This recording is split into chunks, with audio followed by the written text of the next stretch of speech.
Well, thank you so much. Pleasure. For joining. This is officially called the Amiga Mia Talk Show. It's very much about celebrating people and community and arts, Latin culture, people, community arts across Australia, New Zealand. Great. And now more recently in Japan, which is exciting. There's a lot of interest about the Latin culture that I'm discovering, that are being shared on my channels about Japan. But yeah, that's a different topic. But we're here to talk about you. I love talking about Japan if you want to talk about Japan. Yeah, I think it would be great. I think I'm having a separate interview with someone who's organizing big festivals over there. Okay, cool. So this is actually going to be the very, very first episode for the 2026 season. So thank you so much for being a part of it. Before I guess we get into you and your bio, also Ivan, not selfishly, I have to say, like, how do you correctly pronounce your last name? Come on. Like, I understand from non-Spanish speakers, and I've been asked this question every time I go to radio. It's fine, but come on, give it a go. Give it a go. Okay. Aristeguieta? Aristeguieta. Do you have it written in front of you? Yes, but I want to hear it from you. Yeah, but I wanted you to read it because, come on, you can do it. You can do it. But why is it not artiste? No. Just asking you to repeat it. Okay. Aristeguieta. Aristeguieta. You see? Perfect. Muy bien. Guieta. Guieta. You know why? Because sometimes I feel like in Spanish, the G is a W sound in English. No, sorry, in Spanish. You know how, like, I don't know, but it's it can be like agua, and the G is not overly pronounced. Yeah. So I assume that it was like more of a hueta. Okay. Yeah. It's like guitarra. Guitarra. G-U-I. Yeah. Guieta. Guitarra. Okay, cool. Yeah. And so a lot of people, when you say it here in Australia, they just don't. What are some of the weird remixes that you've had for your name? Oh, I've got everything. I've got bloody hell, mate. That's my surname in Australia. Ivan Josie bloody hell, mate. Can you say that for me? Yeah. Yeah. I don't even have a. If I prefer Ivan. Yeah. Than Ivan, but I know for Australians and any English speaking people, if you read it on paper or on a screen, it's Ivan for an English speaking person. So, but I prefer Ivan. Ivan's nicer. Now I even think about my own experience. Like I automatically just assumed it was Ivan, obviously because I grew up here. Yeah. But like Ivan, I agree with you. Ivan is nicer. And do you have a middle name? Jose. Like everybody in Latin America. Jose, okay. Yeah. Iván José Aristeguieta Alfonso. Aristeguieta Alfonso. Oh, that's right, because in Latin America we have the two. The two surnames, yeah. Okay. We keep our And mums. you just chopped off Alfonso when you came to Australia? No, it's in my passport and it's in my driver's license. But yeah, so it's a big mess of when I do like anything legal. I have to write both my surnames, and also like booking flights. Yeah, it's so long, and I have to. It's always messy when I get on a flight, and where are my points? Oh, but your points don't have the full surname. but I need my points. Give me my points. I traveled a lot for my points. Yeah. It's interesting though, like with South Americans, Latin Americans, like how long the last names are. I've got 5 legal names. It's unnecessary, I feel. Yeah, but it's cultural. It's unnecessary in Australia, but over there, like especially, have you been to Spain? Have you seen the names of the streets in Spain are so long? It's like Calle del Generalísimo Rodrigo Fernández. That's the name of a street. That actually reminds me of, I don't know if you've seen it, but there's this Aussie guy, he's a content creator, and he found in WA Perth all these street names from Spain. Yeah, it reminds me of that because they're so elaborate. Apparently that place, and this is from the grapevine, I don't know if it's true or not, but apparently this place it's got those names because of monks that went there bajillion years ago. And they settled there, and they were all from Spain, and that's how that town got all the streets, different places of Spain. That town in WA, pretty cool. Interesting. Yeah. It's beautiful to see the history of, I guess, the Hispanic and the Latin American people who visited Australia. And speaking of like your story, I've noticed that with your comedy, what a lot of us can resonate with is your comedy reflects a lot of your migration process. Yeah. Which I love. And I think it's something that it's not only you do in such a comedic way that like Latinos can resonate with, but also myself, my parents are the migrants, but also this is a general Australian public, because you do it in a way that it's sort of like following your storyline, following the process. So you migrated, well, maybe even before that, like tell me a little bit about, Iván when you were little, growing up, a little bit about your story, like who were you before being the comedian? As a kid, I always, comedy was a big part of the family. I don't know if it's family or culturally, in Latin America, we like to tell jokes, and my grandpa was a great joke teller. He always grabbed the attention of everybody in a social situation. And I'm the small, the little one in the family, the small brother, the little brother, and I think you crave for more attention when you're the second or the third. I'm the second, and I that was my thing. How parents, when there's people over, they call the children and go, hey, do this, and then do the singing or play the piano or do the thing that you've been learning. For me was tell us a joke, and I've been telling jokes ever since. And then stand-up comedy started in Venezuela way I was in my 30s already, and a friend of mine told me that the stand-up comedy movement started happening in Venezuela, which is very late compared to other countries. And he told me, you're very good at telling jokes, but stand-up comedy is different. He used to live in America, so he has been to stand-up comedy clubs.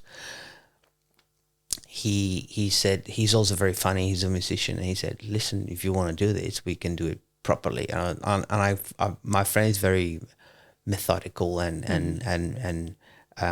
he plans and have strategies, and he does really things really well, and with good quality content and music and everything he does. And he's like, okay, I'll follow you, whatever you think is the best way of doing this. So we didn't go on to an open mic straight away. We downloaded books. We watched videos and transcribed videos way before any software can transcribe. Different. We transcribe by hand. We stop and play, and write and then analyze the scripts, see the structure of comedy and understanding how to write a premise, understanding different tools like the rule of three or push and pull, or different methods and techniques in comedy to create tension and release. And after a lot of writing, and it was fun. It wasn't my job. It was my hobby. So it was just that moment when you're very excited of finishing works to do the thing that you like. And that's for a couple of almost a year we did that. And then when we felt ready, instead of going to the open mic, we called friends. We had an audience, 40 to 50 people came to see us. He rented a place. He was part of this. It's like let's call it RSL. He rented this place on a Sunday, and we got friends coming over, and three friends started doing we created our first open mic, not officially, and we did that 3 times. People were laughing. We wrote our unique jokes, very personal jokes that were not things that people knew. They were new material, and they laughed. And then we went to an official open mic, and we destroyed. We were really, really good. We, instead of going up there without knowing what to do, we already knew what to do. Nice. And that's been my approach with comedy always. Like I'm very technical with comedy. I go back to, because I also have a background in science. I was a brewer. Yeah, I read that you are a food technologist. Food technologist, yeah. Turned chef. The other way around. Okay, because I had assumed that in Venezuela that you were the food technologist, chef, and then you started comedy in Australia. So that's interesting to know that you started in Venezuela. I started in Venezuela. Yeah. I started in Venezuela. I did comedy for almost 5 years. I was already making a living as a comedian over there. So I used to work in a brewery because I also studied food. After food technology, I started brewing and malting technology, making beer. And then I got a job in Venezuela in a big brewery. And while I was working in that brewery is when I started doing comedy. Yeah.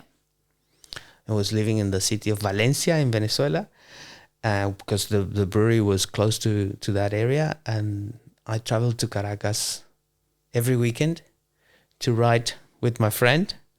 And once we started performing on open mics, my open mics were on Monday. So I would go to work on a Monday. After work, drive all the way to Caracas to the end of another city, do my open mic on Monday nights, and then wake up in how they say in Australia at Sparrow's Fart and drive all the way back. El peo del gorrión. And go back to the brewery and work. Yeah. And it's just being in the brewery and going, wow, last night I made people laugh. And now I'm making beer. It's weird. It was weird. It was fun. It's like a double life. Yeah. Yeah. It was a double life. Until my friends at the brewery found out. And they already knew that I was very funny. Because my job in that brewery, I remember my direct boss was like, when I got in the brewery, I was like in a middle management in operations. And my boss was like, these guys know what to do, but it was very funny because he went like, we want them to come to you before they come to the union. Interesting. Yeah. So we want to be the good guys, not the union. So it was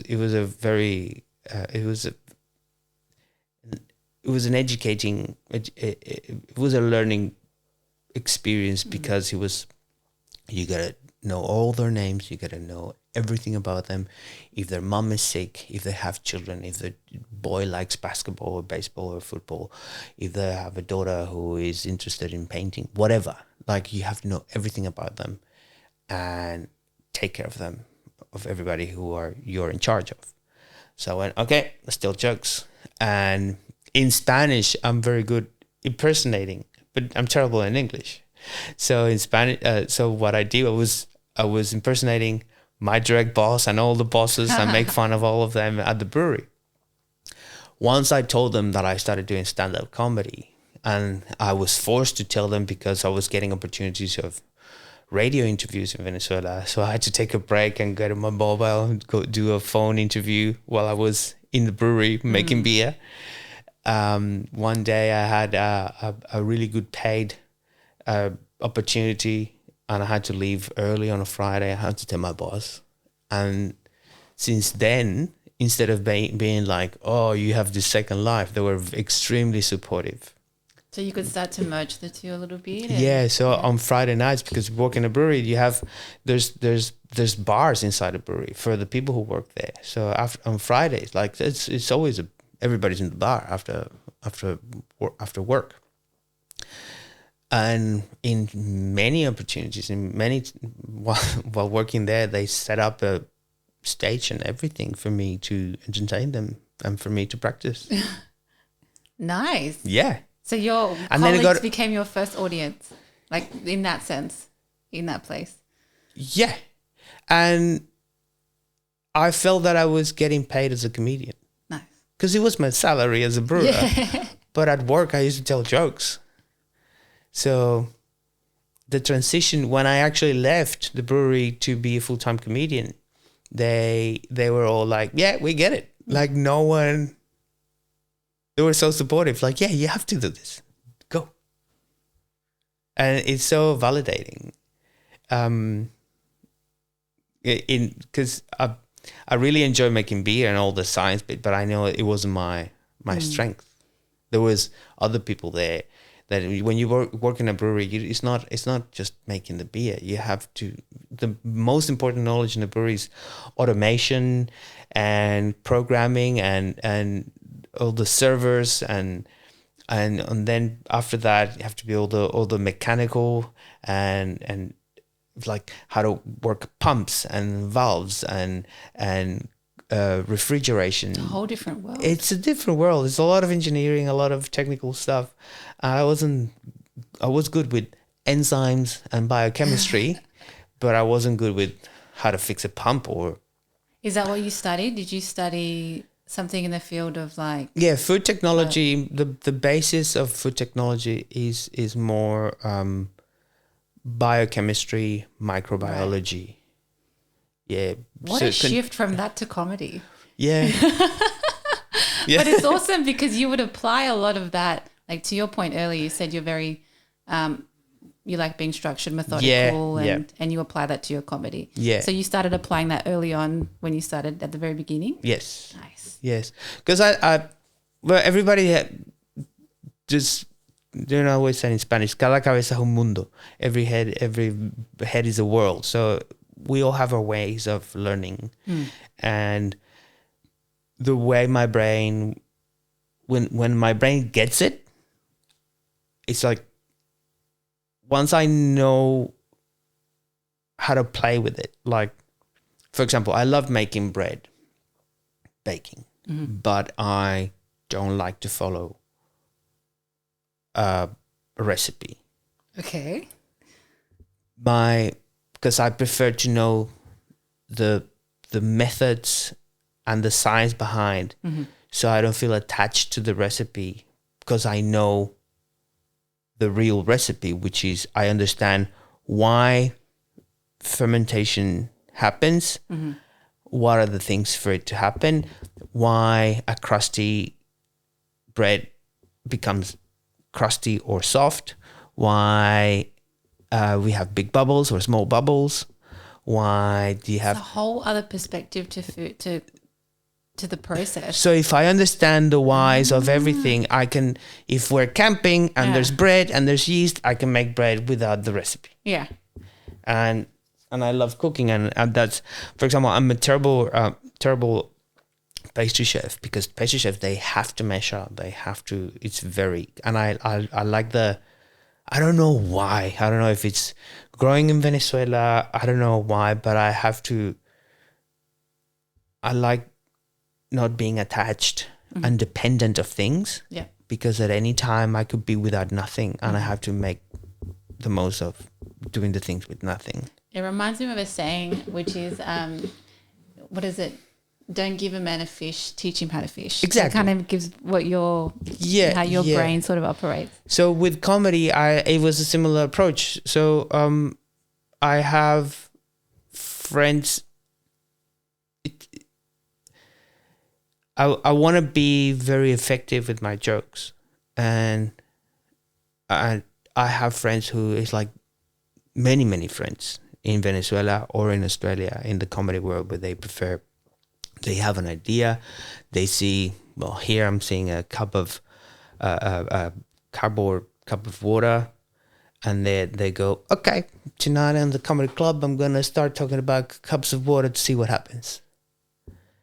It might be great, it might be terrible, it might be 5 minutes of silence, the audience not reacting to nothing, but they're creating on stage. But for me it will be, oh, you want me to write a joke about cups of water, so I have to go home and, okay, what is the premise? What do I dislike about cup of water? What are the funny things about cups of water? What are the weird things about cups of water? What do I feel? How does it make me feel? Does it make me feel? And then I write a premise, and then the joke might not work, but at least I have something. Yeah. It's so different to just people who go and just join an open mic and just spit out what comes, like what they've written down the night before. Yeah. If they wrote it down the night before, great. But if they've written nothing, I find it disrespectful. Have you ever did that? Like, did you ever just sort of wing it? or are you really? I always go with something prepared when I try new material, but then the winging it will happen on stage, but I already have a base. Yeah. Like maybe the punchline occurred to me right on the spot, but I already prepared a premise and a subject and something to talk about with a I call it, let's say, landing bit, which is like also in music. I've got a lot of friends who are musicians, and there's some I find similarities in rhythm and pacing and melody, writing jokes, and musicians have this thing of coming back home, which is their chords or scales that a song is based on, or a harmony, and then there are different chords, but then the brain wants to come back home, which is back to that first chord, or that how the tune started. So there's like a landing. Similar thing happens in comedy. There's a place where the jokes lands. The punchline is, I feel it more like a landing, like coming back home, like a place where we can rest now, like and release. So I prepare. I have at least that. I don't know if it's gonna create the release and the laughter, but I've got something. And then during the show, something happens, as they say in Spain, the duende comes and inspires us, and then I will say something that is funny, and then I'll take note, and then okay, that's how the joke works. Yeah, it landed. I can like reuse it, repurpose it. Yeah. And then you moved, and please at any point if I get this information wrong, correct me, but you moved to Australia in 2012. Yeah. And did you continue? Did you put a stop to comedy, or did you continue it when you got here? Well, I left. I already wanted to leave. This is not my first time in Australia, by the way. I came to Australia in 2004. Oh. Yeah. Was that just like a visit, or was that more of an intentional sort of like scoping out? Is this somewhere that scoping out? And I studied food technology. Okay. Yeah. Interesting. Yeah. And I did my I did some work placement. What made you think about the land of kangaroos to study? My friends, we got a friend here in Sydney who was the first in my group who moved to Australia many moons ago, and I was like, oh, he's having a great life in Australia. That like more than like probably 30 years ago. He moved. Okay. And then my brother followed, and so the question is, why leave Venezuela? It's not why going to Australia. The first thing was to leave Venezuela. Yeah. And then the options, you know how when you move here, there's different ways, and one way which is very difficult is to start. I'm not recommending it. It's difficult to come here as a student. It is a way, but it's difficult. So I came here as a student, and then things happened with my family and health issues that I had to go back to Venezuela, and but it stayed in my mind that Australia was great. I lived here for 2 years. In Sydney? In Brisbane. In Brisbane? Yeah. Brisbane in those times would have been... I loved it. I loved it. I mean, Brisbane is like the quintessential, you could say, like Australia, right? The beaches, sunny. Yeah. Whole, like, it's a big lie. Yeah. if you're a big lie, if you sit on that, like Brisbane, you think Brisbane is not by the ocean. Like that's Gold Coast. Like people think Brisbane is it's beach. No. There's a long drive to go to the beach if you live in Brisbane. It's so true. When I arrived to Brisbane in 2004, it's like, the beach. It's just the South Bank Beach, which is a fake beach by the river. Yeah, it's Nakamed. No. I think Sydney is more quintessential Australian tourism postcard. Oh yeah, it's like the model. It's the face. It's the beauty. Yeah, you get Brisbane's a little bit more of the behind the scenes kind of. Yeah, because when they promote Brisbane as in tourism, it's all back in the day in 2004, all the websites there were. It's at the end it was Gold Coast. It wasn't Brisbane. It was Gold Coast or Noosa or. You're right. I think Gold Coast is a quintessential beaches. Golden backpacker. hair, Backpacker. Kontiki, whatever, juicy camper. Yeah, it's different. What were your culture shocks when you first came to Brisbane? Because and back then there wasn't. I can only speak from my experience, but there probably wasn't that much multiculturalism as there is today. In 2004 in Brisbane, was it an? There was, like, for me. I used to I did radio and community radio for with a Colombian friend. He had a Latin American show in Spanish in a community radio, and I always loved that. And that was before I started doing stand up. So stand up happened after Brisbane and after all that. Interesting. But I used to sing in a band called La Gran Salsa at the time. What? You were in a band? Yeah, singing. Yeah, I was singing at the Brisbane Casino. So multiculturalism, for me, it was there. Like there was lots of Latinos. I met so many, I have a big group of Venezuelans who I consider family today. They live there.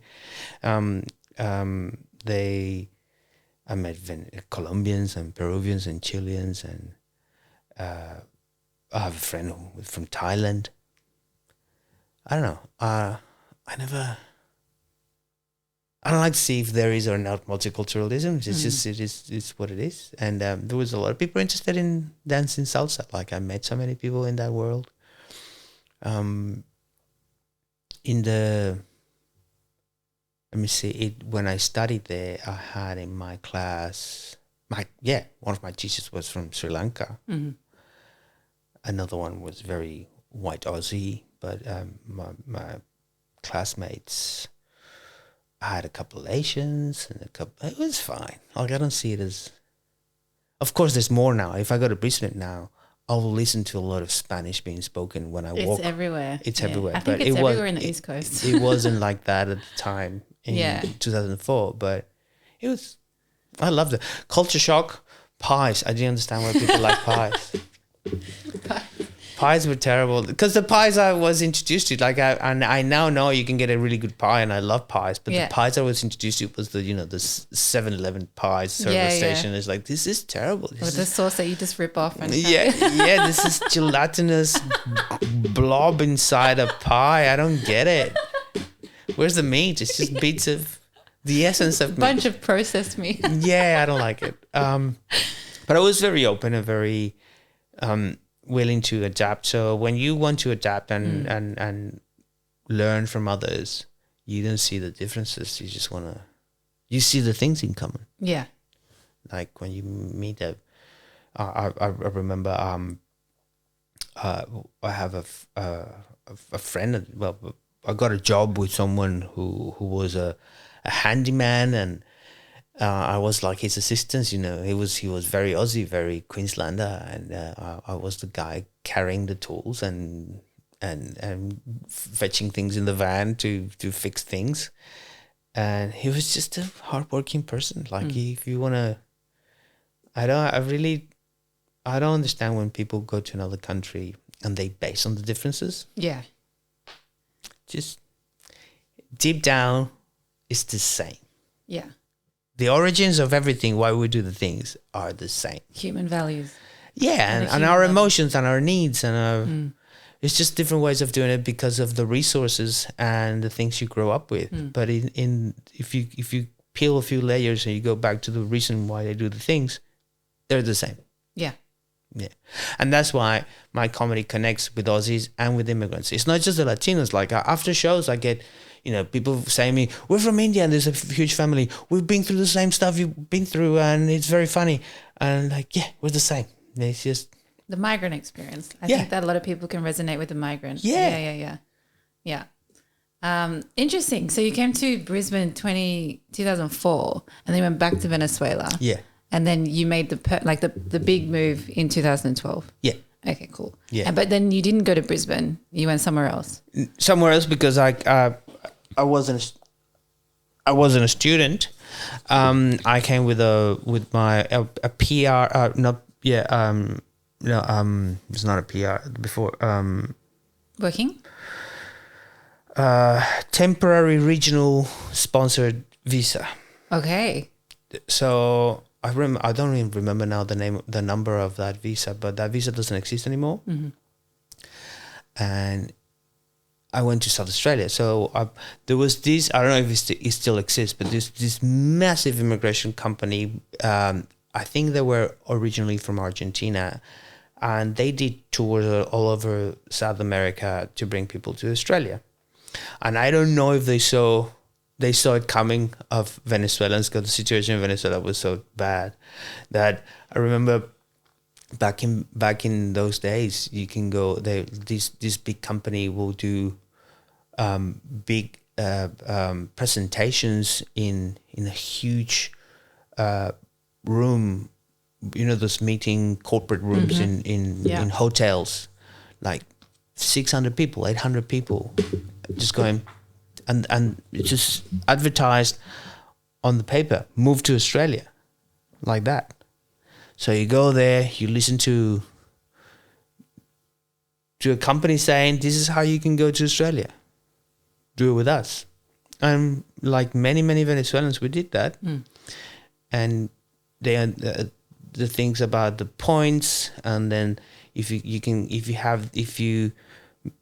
have this many points, you can have the permanent resident visa. But if you don't make it, there's other options. And in my case, one of those options, my option was that that temporary regional visa. So you have to go regional. I was going to say, for those who don't know, does regional mean that you're going like outside of the metropolitan areas? Like, yeah, but not all the time. Which regional at the time, Adelaide was considered regional. That's why I moved to Adelaide. So they were really good. They say your options are Adelaide or Canberra. Okay. I was like, okay, I'll pick Adelaide. But for example, I have another friend of mine who did the same thing, but from Pakistan. His visa option was a similar temporary regional visa, but he had to go to Northern WA. Oh, wow. Northern WA is like 4 hours from Perth, I think. I might be wrong, but it's a long drive from Perth, and it's a tiny town. And that was proper regional. I was in Adelaide as soon as I arrived in January in Adelaide, and then a few months later, the Adelaide Fringe Festival is happening. I was like, this is amazing. Yeah, I'm surprised they consider Adelaide. Like, I can understand it, but yeah, especially in those times. Yeah. And then with that visa, after you live in the place, I think it was 3 years. After 3 years, you can apply for the permanent resident visa. If you haven't done any. Was there any if you didn't do anything naughty and there's none, your name is not in the police records, you can apply for the permanent resident visa. Was there anything quirky that you loved about people from Adelaide? Yeah, well, Adelaide again.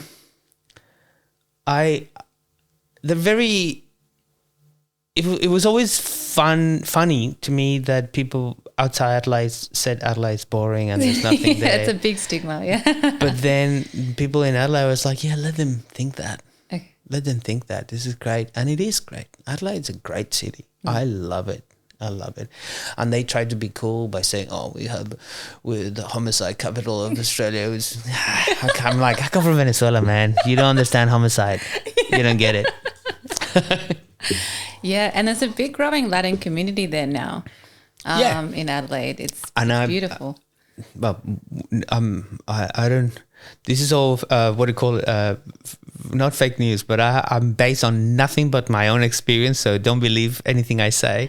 There's nothing. I don't read records or statistics, but my statistics from just experiencing Adelaide and I go there every year for Adelaide Fringe Festival. I think lots of young families with young children, they love Adelaide because Adelaide is it's a manageable city. It's not bigger than you. They call it a big town or a small city. People don't know. And I think a lot of people migrating there because most people who leave, who migrate, they're either young or just starting a family. You don't see immigrants at 60, 50-year-old immigrants. You see them when they're in their 20s or 30s. And I think Adelaide is becoming an immigrant.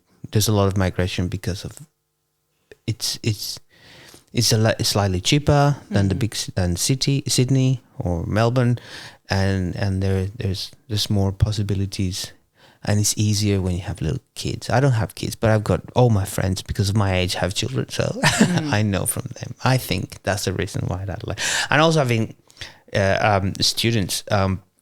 They've been building the last 5 years. Adelaide has grown with universities so much, incredible. Like the new buildings up on that you can see on North Terrace in the city, they're all university buildings and they're incredible. They're just these big, modern, beautiful things. They have a really beautiful town centre as well, like the shopping. I went there once, actually to speak at a Latin women business conference. Yeah. I actually met a really beautiful Venezuelan there called Monica. She heads up the Adelaide Entrepreneurial Group Association. Yeah. And we were walking through the Adelaide shopping centre, and I fit that stereotype. I always thought Adelaide was a country town with like hay rolling past. And I was like, oh wow. It's not, but let them believe that. Yeah. I might move there back there one day. And was that the Adelaide Fringe Festival? Was that the first comedy show that you did in Australia? No. So after the Adelaide Fringe Festival, we took a long tangent. My approach when I landed in March, and I really missed doing comedy.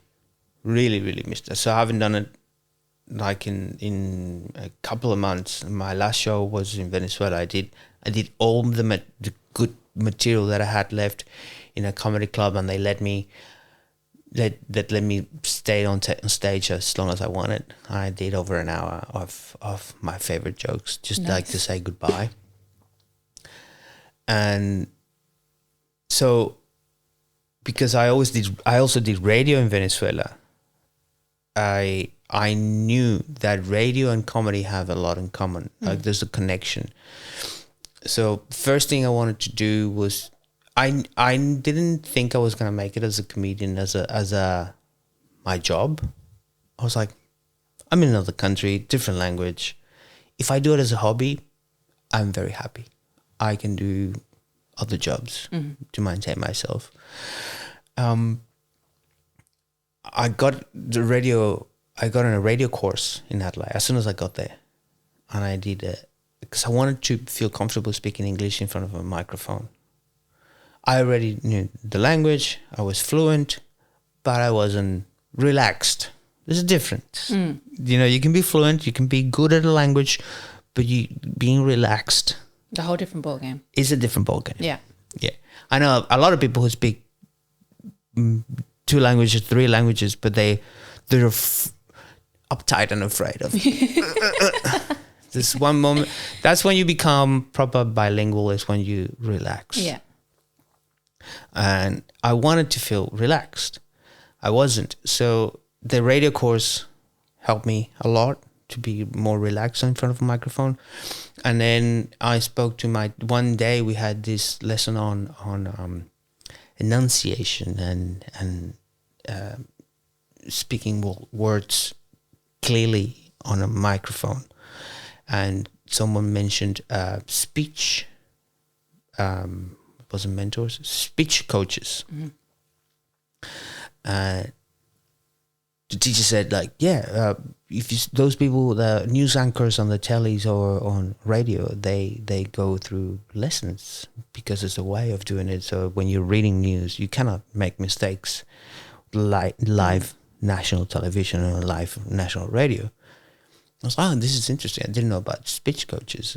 Can I have, if any, do you know anyone? I asked my teacher, and he said, yeah, there's this person that I know of. So I contacted her. She was so nice because she was like, why are you doing this? I was like, I just want to do stand-up comedy. And she was like, what? You don't want to? No, just, I just migrated.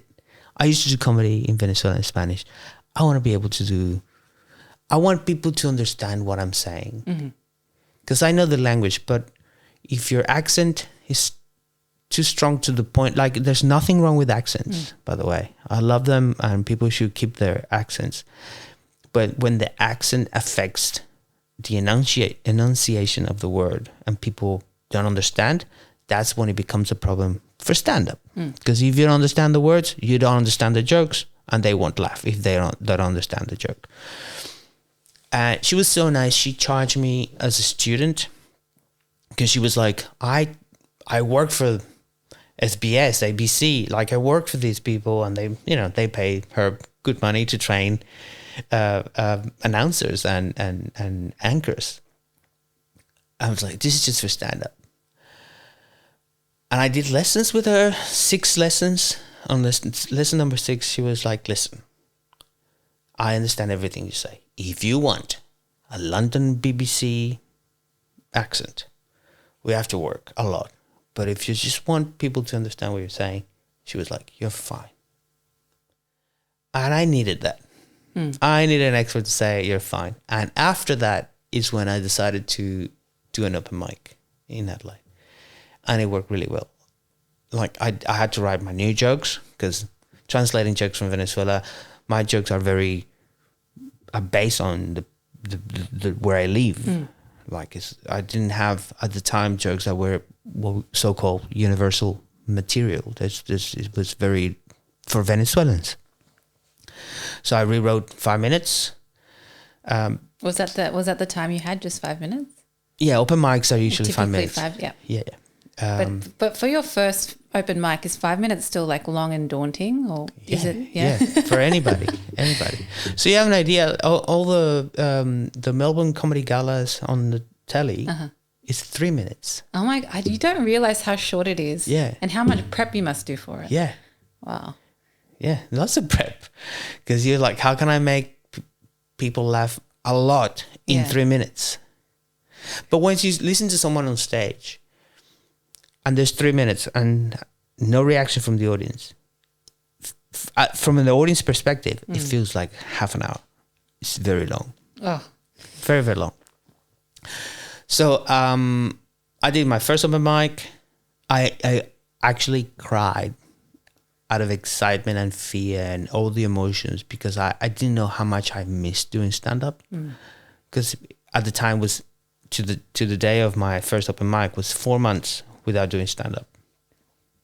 I was crying. I was like, oh my God, I didn't know I love this so much. And at that comedy club in particular, that open mic night doesn't exist anymore. It was on Mondays, and in order to go on stage, you had to bring 3 paying guests to put your name on the list. Fair strategy. Yeah, because nobody goes to see open mics. Yeah, and you want to have an audience. You need an audience. It's a great strategy. So usually we had great nights because everybody was forced to bring 3 paying guests. So I convinced people to come along, and I did. And the best one of that night can come next week without bringing 3 paying guests. And that happened to me that day. So there's so many things. That was like the first time there was a bit of validation of like, ooh, I could do this. Well, but weren't you like, from going from Spanish comedy to then Adelaide English comedy, and like you speak about this a lot in your comedy shows, how there's there's English and then there's Australian English.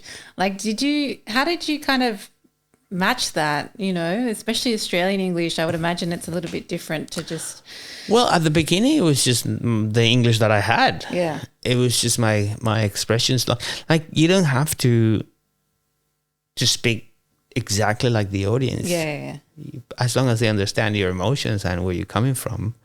For example, I got my friend, really good friend of mine, Wakasugi Takashi. He's Waka. He's been on the telly many times on what's the name of this show? Well, whatever. His English is...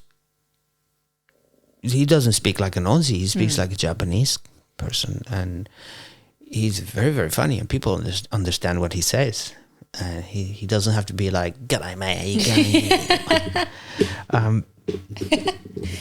So I believe if you speak the language, which is English, we don't have to say we're speaking Aussie, and you have the local references, you can, and then you know how to write jokes, you're fine. And then there's an extra level that I actually learned years later, because I love thinking about it. Like,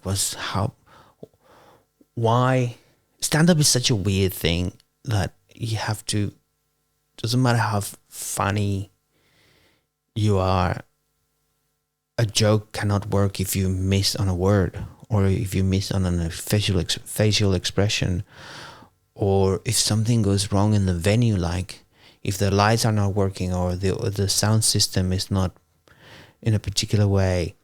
There are things that people won't laugh. So there's so many things that are involved in a comedy show for the jokes to happen that they don't work in a social situation. You have to be in that sort of. One thing that I've noticed is, so the basics again. You speak the language, you know how to write jokes, and you have references. I've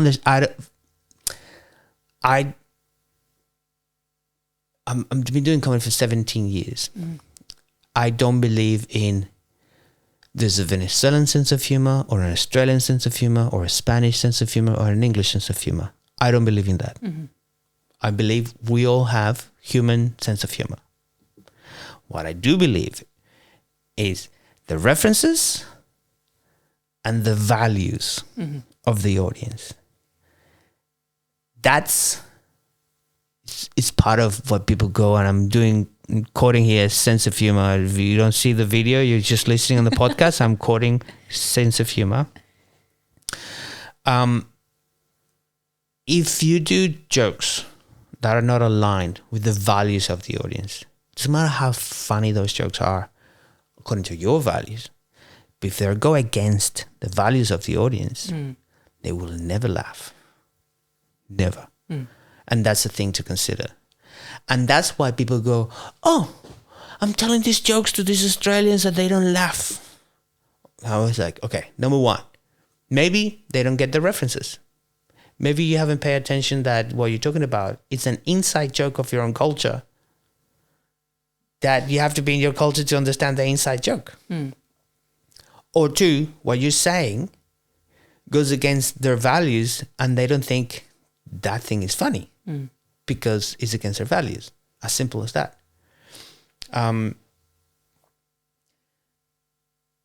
Without getting in, I'm going to try to make an example without proper delicate values. Okay. Let's say you love particular cake that your mom makes. Torta tres leches. Always. Torta tres leches. Okay. And my jokes are about how funny it is, how disgusting tres leches is. Okay. I'm heartbroken. You will never laugh at that joke. True. And that joke will be for people who are lactose intolerant, who hates not one, but two, but three leches. So if you're lactose intolerant, you hate the three leches. It's too many leches for a lactose intolerant. Okay. So it's just like that. If I'm saying things that I love or hate, but they're the complete opposite of you as an audience, you will never laugh. Did you gain that? Did you get to that point by just testing out material and learning, or were you always like that from the outset of creating comedy? I knew there was something else, because people asked me, so what's the sense of humor? And I went, references. It's all about the references. But I knew there was something else that I was in search for that. And it hit me one day. I was going to visit my brother who lives in Qatar. And I was looking for open mics in Qatar just for the fun of doing comedy in another country. Like I'm not looking for a career of doing comedy in Qatar. And I found this group on Facebook as a small open mic by expats. And I think they did it like once every 2 months. And I sent a message like, hey, I'm going to visit my brother. I'm a comedian. I just want to, for fun. And I sent them my videos. I said, oh man, no, we would love to have you here, but so first we do it every 2 months, so we're not doing it when you're here, and so for the next time you visit your brother, just so you know and they gave me a list of things you cannot talk about when you do comedy in Qatar. And instead of being judgy and going, but these people, blah, blah, blah, I was like, oh, that's when it hit me. The thing that was missing was the values. Like, for example, don't mention alcohol. I was like, okay, these people don't drink alcohol. Why should I do jokes about alcohol? And then that's when it clicked. It's the values. It's if it's like a very strong one, especially the strong. We have values they're values, but they're not strong. You can laugh at them and respect what other people think. These are super strong, and they're making fun of the thing that you really believe, like religion and things like that, or political points of view and many things. That's when you feel. For example, if you make fun, if a comedian does a joke that mentions a disease, and someone in the audience has a loved one who either passed away from that disease or is currently, that person's gonna hate that joke. Which we've seen, right? I've personally seen that on like Sydney Comedy Festival, Melbourne International Festival. You see people making jokes about an illness. Yeah. And it just doesn't land, and it gets really, and as an audience member, someone who doesn't do comedy, I kind of sometimes even just switch off the TV because you just feel uncomfortable. Yeah. Yeah. Yeah. But sometimes, and now I'm being I'm defending my people, my comedians. Sometimes the joke is not about that in particular. It has no malintent. It's no malintent. The joke is about a bigger thing. But because they use that word, or they use the example we're talking about, that disease, as a vehicle for the bigger picture, people don't see the bigger picture because they're striking something too close to home. Yep. And sometimes the joke is not about that. The joke is about it was the example of a bigger thing. And the joke was about this is a conversation that happens a lot. I can imagine. I think one of the topics as a comedian that from the outside looking in, is like, how do you strike the balance between, because there's self-deprecating humor, there's like more positive humor, there's like the really offensive rage bait type of humor, and you see comedians doing all the different types of things. And there's always a trending line that with comedians, it's like how to not offend, offend anyone while doing comedy. Like, it's almost impossible, right? Yeah. Because anyone, if you want to be offended, you can be offended with anything. Anything can offend you. If you're in the mindset, I'm gonna be offended, of course you're gonna be offended. Today, if your audience today, there's something good and bad happening with comedy. Comedy is getting very and this is with all social media, and everybody has their own audience now. So less and less comedians are performing to people who are not their audience. And that's good for comedy. But it's not happening much more. People, I was in not a podcast, but it was about a uni studies about cancelling, and one of the questions was like, do you know any comedian that has been cancelled for something they said on stage? I was like, no, because those comedians are doing their jokes to their audience, and they love them. Because again, the values are aligned. So it's good and bad. It's good because now everybody can make a living as a comedian. If you're good, you're gonna find your audience, and they're gonna follow you, and then you're gonna have your, all your socials and your podcasts and your YouTubes and then your live shows, if that are for that audience. But if they go to a comedy club where there's a bunch of comics, And that day, the audience wasn't aligned. It wasn't your audience. You're gonna, technical term, eat shit on stage.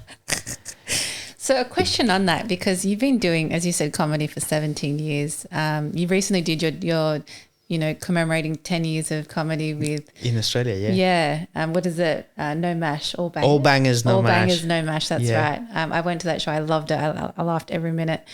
Have you ever had a moment on stage, whether it be Sydney Comedy Festival, Adelaide Fringe or Melbourne International, where you just maybe... it didn't work out so well, you bombed, or like it just... Well, never on the festival shows, but of course you bomb when that happens. Like, I love doing comedy to audience that were not there for me. Yeah. And that's when you can bomb. And how do you navigate that? And that's when you need to adapt. Yeah. Yeah. How do you navigate that? Well, at the end of the show, you crawl under the bed and eat Doritos with hummus. That's what I do. How do you feel in that one moment where what happens? You just do a joke and no one laughs? Like, has that ever happened to you? Yeah, of course. Of course. It's terrible. But when you're in the process of writing jokes and no one laughs, that's fine. You go, okay. Doesn't work. Yeah. But when there is a joke that you know is bulletproof and you say it and you know you're getting the attention of the audience and they don't laugh, you know there's something wrong.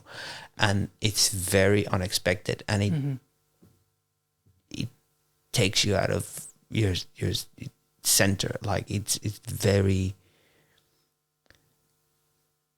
It's like you're drinking Coca-Cola and it tastes like vinegar, and it's shocked. Like, this is not what I expected, and I've been drinking Coca-Cola all my life, and why is it different? There's something that takes you out of your... And you have to come back to your jokes, but it's hard to come back from that. This usually happens on corporate shows. Corporate shows, they're not there for you. They're there to receive an award. They're there to celebrate Christmas in their company. They are there to, I don't know, listen to the CEO that is visiting for the first time from this country. They're not there for you. And for some reason, corporate, they want to them and they want a comedian. And sometimes, most of the time when the situation is like that, the audience doesn't care about the comedian. So you're there, you're doing 20 minutes, which is a standard for That's corporate long. shows, very long. And you're a well-seasoned comedian and you have jokes that you know they're going to work. And they don't care because they're finally talking to the boss of her boss. We're sitting next to them in a corporate dinner, and they're just trying to keep this pose, like the facade. Yeah, and they don't laugh, and we talk about this a lot. Comedians, it's a phenomenon. It's a beautiful thing when you can divide yourself. Like there's the person who is just talking and doing all the jokes and blah, blah, blah, blah, blah, blah, blah, blah, and is doing all the mannerisms and performing. But there's another part of your head that is like behind that person that is actually thinking out loud in your brain, like, please kill me. I want this to end. I cannot wait. Like, this person in particular is looking at me with hatred and crossed arms. Why this person hates me, I don't know. Like, they all hate me. Ooh. And then corporate shows, they pay really well. So, and there's another voice that goes like, you don't deserve this amount of money. You're terrible. Like you're ruining your reputation. They pay you to make them laugh, and you're not making them laugh. And then you finish your 20 minutes. As soon as they don't see you take your tie off because it's choking you. You can't breathe. You go for a run to burn all the cortisol and have a panic attack. Oh my God. and call your wife and who is a psychologist to help you do some breathing exercises through the phone so you can calm down. And that's how it goes. Yeah. You never think about that, corporate shows. No. What's the other places? Have you ever done... But some corporate shows are great. Yeah. Like, not all of them. Some corporate shows is like, hey, we are celebrating Christmas. We are so relaxed. The best ones are when they all put money for the party. Mm-hmm. Like, it's not like the company's doing no. We all put money for the party. We want to have fun. We want to have you as a comedian, and that changes everything. That's a better situation. Because they know you, they like your material. Yeah. Yeah, and they're there to have fun. Yeah. They're not there to mingle with the owners. Yeah. That owns a quarter of the country are going to be there. I've been to those corporate shows, and they're stressful, and you see everyone there is not, they're like, I have to be here because this is paid by the owner of the everything, the corporation, and there's a lot of money, and people are tense, stressed. You can feel it in the air, and then you're there trying to relax. And as I said at the beginning of the conversation, there's so many things have to work for a comedy show to work, not just funny jokes. Of course, funny jokes are important. If the jokes are not funny, that's number one. But the situation, and the way I explain it, I am not religious, but I grew up in a religious country, right? And even for people, everybody loves jokes, right? Everybody wants to laugh. But let's go to the religion. If someone is religious who goes to church every week and it's normal and they listen to a sermon and that's part of their life, you have to prepare mentally and physically to receive the message of whatever your religion is when you go to your temple. But if you're doing the shopping, you're in the supermarket, and you run into your priest, and they started giving you a sermon right there, you're not ready for it. You're not going to receive anything. So with comedy, it's the same. So comedy, you have to be ready for comedy and in the right place, and you have to be physically ready to laugh. Like, if you're physically tense, that's why comedy shows have hosts and MCs. The job of the MC is to bring people to, we are laughing for the show to start. Like prime them in a way. Yeah. So there is a moment for everything, and sometimes these corporate shows, they're not primed. So you just go into a full rigid environment. Yeah. Yeah. That would be so scary. It becomes easier the more famous you get. It's easier. Yeah. So if you see, it's because I'm not famous. I'm familiar. Yeah. People see me on the street and go, I'm not famous. That needs to be a show. The name of your show. Because they know they've seen me before. Yeah. Like, you look familiar. It's not, this is Iván Aristeguieta, a comedian. Yeah. You look familiar. I've seen you somewhere. I've seen you somewhere. That's my. But if you are like Husey, okay, whatever the corporate show is, Husey stands there and everybody knows. So half of the job is done because he's famous and he's been working his ass off for the last 40 years. And that's the pay of, that's the good thing of fame. Like, people already, they see you and they come down because they know, I'm gonna be entertained because this is a person I've been seeing on the telly for 30 years. Yeah. And so that's the good thing. Yeah. And probably like Carl Barron would be another huge one. Like, absolutely. Yeah. Like, they could be that if you're in a church sermon and then Carl Barron shows up, people are going to go, mass is over. Yeah. This is a comedy club. Yeah. But if someone shows up and you looks familiar, you don't know, what is this guy doing here? I'm at church. Yeah. Yeah. Well, just from, I guess, my perspective, I would definitely consider you famous in the Latin Australian community. So thank you. If you walked into one of those shows, you would be very much recognized. You don't know how to say my surname, so I'm not that famous. You know why? Because I always referred to you as Ivan Comedy because that's your Instagram handle. Yeah. So I'm like, Ivan it was Comedy. On purpose to put Ivan Comedy, because if I put Iván Aristeguieta on my Instagram, I'll have 3 followers. My mom, my brother, and my wife. It'd be interesting to kind of hear from you your perspective of, like, you know, reflecting back at your 10 years of comedy. And one of the points that for me personally, that I find so admirable is that you even got your own show, Chorizo Sizzle, on ABC. Like that's massive. And I don't know, like when I found that out, I was like, that's huge. How did you manage? How did that happen? So 10 years doing comedy in Australia, 17 in total. 10 years. Yeah. 10 years since I started doing festivals. Yeah.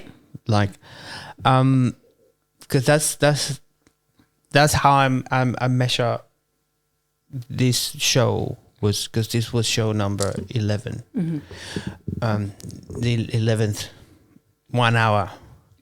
So the reflection, wow. The Chorizo Sizzle was very simple.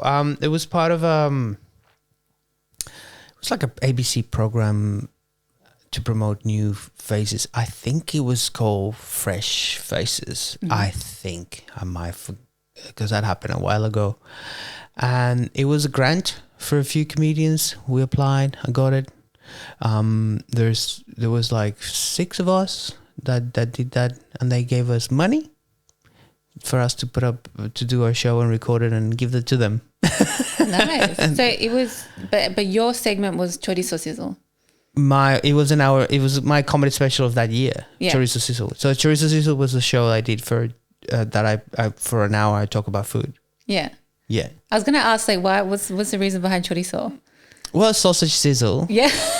Yeah. And to add that Latino Spanish chorizo sizzle. I love it. Yeah. I love it. I guess for those who maybe don't put the 2 and 2 together, like Bunnings has an infamous Australian, because I have a few people who listen in the UK. Yeah. Like there's a big warehouse, Bunnings, and it has the infamous sausage sizzle, and you talk about that a lot in your comedy as well. So yeah, that was the show where I did that joke, and also chorizo sizzle because my grandma is Spanish, and there's a lot of Spanish cooking influence in my upbringing. So there was a lot of stories about my grandma on that one. I also did a short called Lost in Pronunciation. Mm-hmm. And that was I wrote it down. I wrote it with my friend Chris. It was a little mini series, 7 minutes each episode, 5 episodes, also for ABC. Yeah, I've done those things. I wish there's more coming. Yeah. One day, just Netflix special. We did a Paramount special that was Happy Puppy. That was for Paramount, but nobody watched Paramount in Australia, so. No, that's why I look familiar. Well, I can put those 3, the links to those on the show notes. So for people, if you want to watch them, I'll put them in the show notes so you can. So yeah, 4th Floor. That's from my pocket. It's on YouTube as well. 4th Floor, and Happy Puppy is not on YouTube because it belonged to Paramount now, and then Paramount sold it to ABC. Yeah. So now it belongs to the ABC for a while. Till I can use some of that content from, yeah. Is that like because you've been on the big stages, you've been on the Sydney Comedy Festival, Melbourne International Festival. I even saw that you were hosting one of those as well. But now on TV, does that mean you kind of dabble a little bit into the acting realm, just a little bit? Yeah. Well, I've 2 years ago we filmed a movie. I played the main character. It was an independent filmmaker that asked me to play the main character, which is a Venezuelan character and has nothing to do with a story. It's just the character happens to be Venezuelan. And I loved it. It's called Yesterday Island.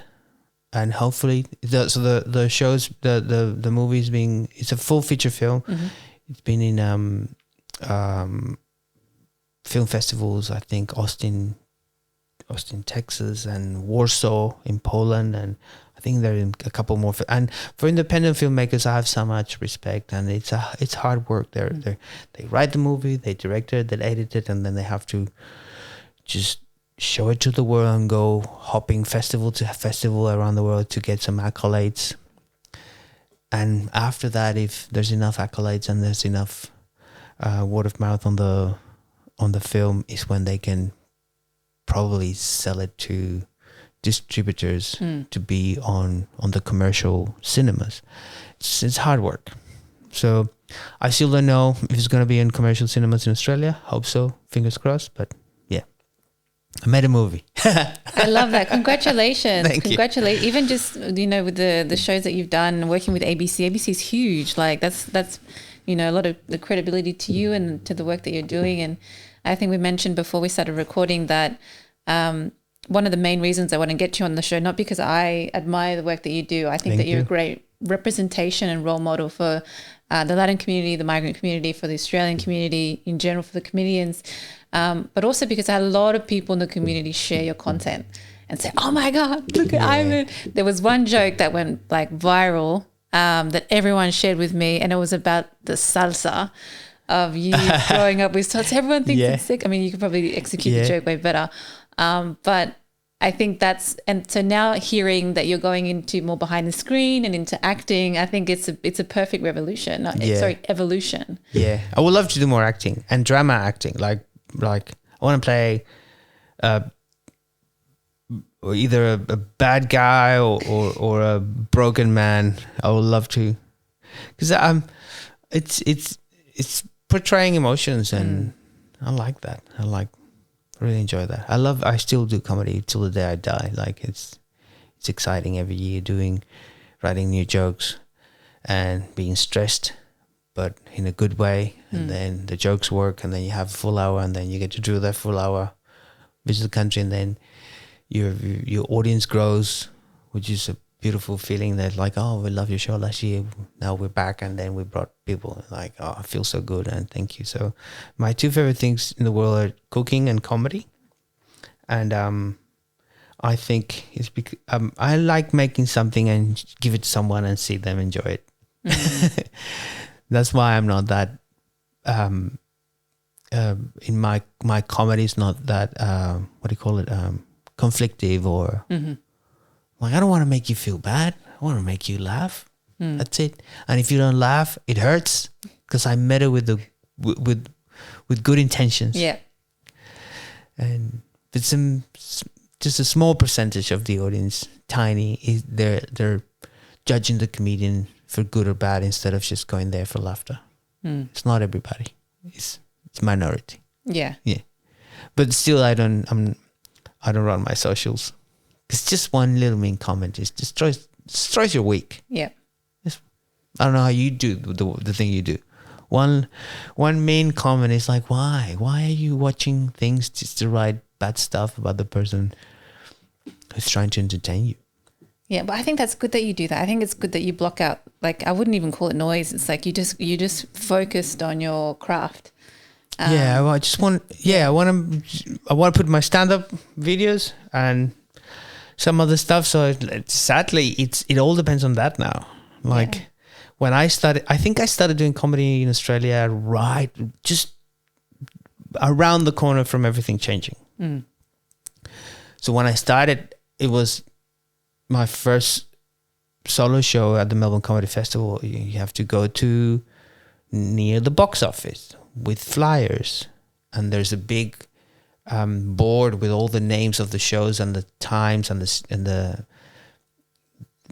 venues, and people will go to the board and say, what am I seeing today? And they go, okay, we're having dinner at 6:30, we'll be out at, let's see if there's something at 8:15, 8:30, and then you're there like, what do you want to see? If you theater, okay, then you promote other comics, and then you say, by the way, my show is at 7:30 every week for the next 3 weeks. Here's a flyer. People don't do that anymore. People go, this is the comedian I follow on socials. That's the show I'm going to see. And let's see a different person. That doesn't happen anymore. Social media is a massive part of the marketing. It's everything now. Yeah. So I have to be on it and a lot. And I see your socials. I think you do good. I see you promoting your shows and yeah. It could be better. I don't have like talking to the audience in front of just talking to socials, like communicating. And like I just want the one thing I know to do well is the stand up. Yeah. But sadly you cannot. I don't have no comedian. That's why you see a lot of crowd work, because they're not burning material. I'm not a crowd work comedian because I like the joke that works. Crowd work is a fine line. It could be hilarious, but you can also be wasting the audience time to find that funny moment. And I don't like that. I don't want to waste the audience time. I want to make you laugh. So that process of crowd work, I admire the comedians who do it really well. I don't have it in me. That's why I respect it so much. But I don't want to. So that's the dilemma. Like, I'll give you a good joke from my stand-up that if you see me doing it live, you might go, you're repeating material. Or you see me doing live crowd work, so I can find a funny thing to post, that a joke that will never happen again because it was in the moment, so I can feed my social media. So who do I want to please? People watching me live or people watching me on socials? It's it's an interesting one. Yeah. I look at your Instagram now, and I think it's great. Like the videos that you post, and I can certainly engage with it. And I notice that other people now, myself included, my account included, we kind of get snippets of your videos that you post, and then we repost them or we remix them. So that's a good sign. It means that whoever's managing your account's doing a good job. I also noticed you didn't do crowd work, although in the show that we went to that I saw, that you did a little bit of audience interaction, but I loved it. You kind of asked the audience, you're like, hey, what's a joke that maybe I haven't covered in this show that's from my previous shows potentially, and you want me, and you just what did you get people to just say one word? Yeah. I love that. Well, that happened all the year. That was the thing about this show. This show was like, okay, I'm going to give you the joke you already know. Yeah. But let's make it special. I want to do the joke that you want to hear. Yeah. And that happens. And I'm still surprised, and people love to hear the same joke. And I'm so grateful because they're good jokes. Like before I did stand-up, I told jokes that you remember. My mom told me a joke. My grandpa told me a joke. My friend at school told me a joke. And I remember, and then I told the joke. And I remember having friends who going, hey, Ivan, why did you tell this joke? And they're just repeating the joke and they will enjoy it. So I really like that. And when you write a joke when you write a set list of your show, just write one word or the title of the show, and it's usually the word that people will remember of that joke, and that's what people will remember. If they want, the joke is about piece of paper, they go, do the piece of paper, and I do the joke about piece of paper, or do the whatever sausage sizzle, or do, yeah. And it's beautiful to see like your audience members, because sometimes I read the comments and you see people who have followed you from the very beginning of when you started it. Because you actually, all your comedy shows reflect that point in time where you were maybe on a visa or you became a permanent resident. Yeah. And then and so people who have a similar journey, they just follow you as well. Yeah. And they resonate. That's beautiful. My first comedy show, my venue was, the capacity was 32 people, and I'm doing 300. But it's more, 12 years. It's not overnight. Yeah. And in that 32-seater, it wasn't full every night. Sometimes I have 7 people. That's how you do it. That's how you start, and you become better at it, and then your audience grows with you. And these beautiful people after the shows showing me a photo they took with me 5 years ago when they came to my show. No gray hair. Yeah. Is there one show that really stood out to you? Like one of the years that really struck with you or had a big turning point reflecting back on all your shows? A few. So the Chorizo Sizzle was the show that people started. It was the show after my first gala, when I did the Bunnings one. And then next year will be 10 years of that. Then Citizen was a great year. And Piñata, which I never recorded that one. It's a shame. That got nominated. Didn't win, but got nominated for the best show of the festival. Was that the Melbourne International Festival? Yeah. Piñata. But you did win the accolade for the Sydney one. You won Best Newcomer. Yeah. Yeah, a while ago, yeah. But that one, Piñata in particular, I really enjoyed writing that joke. The show, I had a bit longer to write it because COVID hit. So I wrote the show, started the festival season, COVID hit, and then put that show to rest for a year. And then when it came back for the year after, I revisited the show and adapted it to what happened. And it became a really good show. Really, really good show. It's good when things you have time to say. It's like a lasagna, you know. You bake it, you make it, but then you put it in the fridge, and then the next day when you serve it, it tastes better. You have to let it sit. Yeah. Yeah, like that. Nice. Always incorporating food. Yeah. A good food analogy. Yeah. Nice. Well, pastel de choclo for you. I love that. And one of the questions as well would be like, with your titles, I've noticed you, and in your shows, you seem to keep like a little bit of Spanglish in there. Like is it majority English, but then you kind of feed a little bit of Spanish words in your shows? Yeah. It's about being yourself, right? Yeah. And also point of difference. Like people, like back in the day when I told you about that big board in festivals where people just look at the board and what are we going to see today? The shows were based on the point of difference. So easy for me and easy for any, fish out of water going, oh, this guy is a Latino. And that will be the point of difference. And that's why I bring Spanish in because that's me, right? But also that's a bit of, I know people want a bit of that. I cannot put that under the rug, and then there's just a little bit of people wanting that. It's like going to a Star Wars movie and there's no lightsaber fights. Like you need to give them that. And I know, and I'm happy with it because I'm a Latino, I speak Spanish, and I'm happy with doing that. One of the ones like I loved from your comedy shows as well is you always play on the Latino stereotypes in Australia. Is there one like you always make the Mexican joke, which is hilarious? Yeah, it's not a play. It's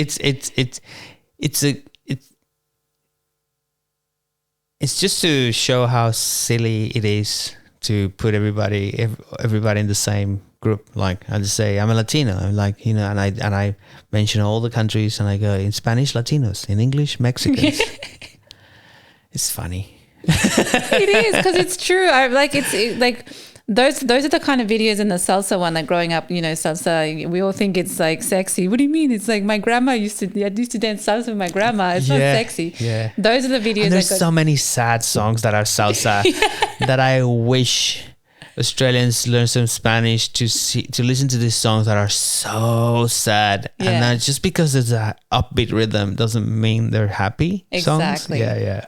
I actually have a question for you. So Forbes recently came out with this article that they did, and it said that in 2026 the Latin American culture globally is going to have a huge rise in popularity, that a lot of other cultures, countries, trends across the globe are going to start more and more adopting the Latin American culture. What's your thoughts on that? Well, first of all, we're migrating a lot, so it's sad. So it's positive because we're Latinos who live outside Latin America. But if you think about it, that means people are leaving their countries a lot, and that's why you go to Spain, and there's a beautiful connection between Spain and Venezuela, because a lot of Spanish people back when Civil War and that thing, they went to Latin America, and there was a lot of Spanish went to Venezuela, and then they had children, and they had Venezuelan children and grandchildren, and then Venezuela is not in a good situation. They were all back to Spain. You go there for a traditional Spanish restaurant, and you'll see on the menu tequeños, which is a Venezuelan little snack, cheesy snack. And then you go, there's arepas everywhere. Venezuelans were not an immigrant country for so long, and now the world is. They know about arepas. People knew nothing about arepas. I like it. I like that people will know more about us. I like that people will stop calling us Mexicans and start calling us for our own names, our countries. But at the same time, it's a bit sad because that means, we're everywhere for not a great reason. It's a really profound way of looking at it, actually. Yeah. Because I don't know if people not knowing about arepas means that my country was in a better position. I'd rather people not know about arepas. So you have your show coming up next year. I'm really excited. And this is going to follow, I guess, the next chapter of because you're continuing the journey, right? Yeah. Every year is how do I feel about life that year? And it's a part of, and I'm an immigrant, so it's part of that as well. Yeah. And so what can people expect for your upcoming show? Well, it's called Ready to Mambo. Mm-hmm. Number one expectation, it's always going to laugh. It's going to be funny. I'm writing jokes. There's a bit of everything. There's a bit of talking about language. There's a bit about mental health, which is part of my life. There's a bit of being an immigrant and differences. There's a bit of adapting into this new era of AI, which I think every single comedian is going to talk about next year in the festival season. So bear with us, but it's everywhere, so we have to talk about it. Maybe a bit of nostalgia for me. There's a bit of I think something happened because in Australia there's a lot of Latinos here, but it's not that common, right? And I went to see In the Heights. I don't know if you saw it. Yes. I saw it twice because I got invited to do the red carpet of the opening night in Melbourne, and that hit a soft spot that I didn't know. He showed me things that it was like you didn't know, you forgot you missed this. Like that's what I felt. That beautiful community with our Latinos that we have. I love the term Latinos. Not that it's a beautiful thing that doesn't happen all over the world. Like I like when Chileans and Uruguayans and Colombians after shows they say one of us, and I'm Venezuelan, and I totally get it when they say one of us because we're all Mexican.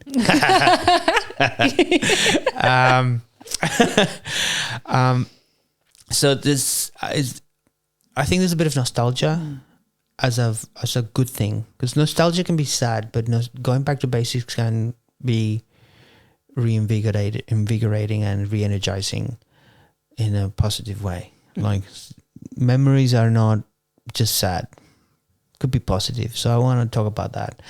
And this is the thing, every time people ask me about next year's show, I tell you because that's how jokes are. Every joke is funny, but it's about something that is not funny. And I always give the radio interviews or podcast interviews the root, all the subjects, because the fun is I'll make them funny, but the subjects are adapting, which is a common thing in everything I do. Balance is a common thing that everything I do.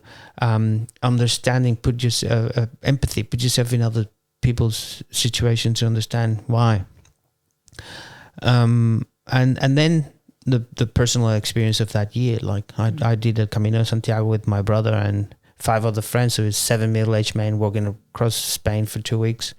So there'd be a bit of everything. Connection, and that's another thing that gave me a bit of nostalgia, is connecting with friends from childhood. And we did that thing, like one lived in Costa Rica, the other one in Portugal, the other one in North Carolina, the other one in Qatar, my brother, two from Australia, and Costa Rica and Canada. So imagine a catching up with friends, all Venezuelan. We all lived in the same suburb. Couple of generations. There's not the same generation, but I was the youngest, 46, and the oldest was 58. So went to the same suburb. Friends from childhood, and we all live in different places in the world. And we have to find that, let's all meet in Spain and do a walk. That would be beautiful. It was great. It was painful and exhausting. If you ever do a Camino de Santiago, I recommend to add some resting days in between. Don't do it in one go. It's terrible. I'm excited for this one.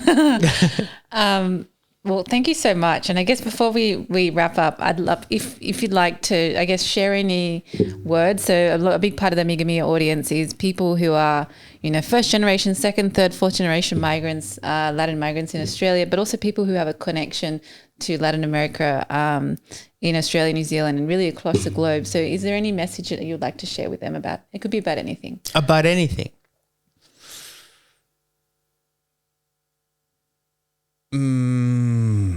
About anything. Okay. I said it already here. Like, when you meet someone who is from a different country, from a different way of saying things, don't judge.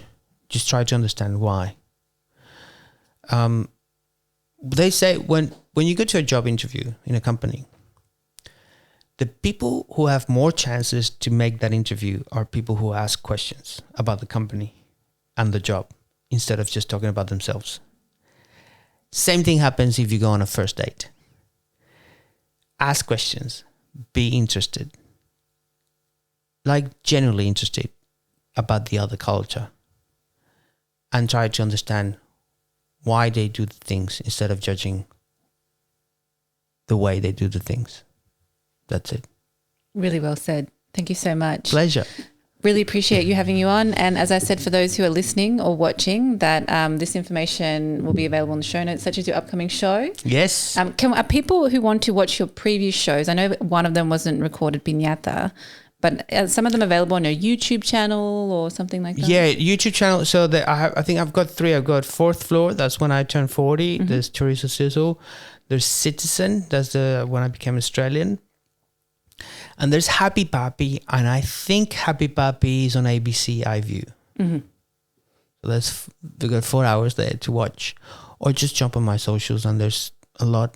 Yeah, and just repost, repost, reshare, do the thing, please. I need more followers. That's at Ivan Comedy. Do you use TikTok?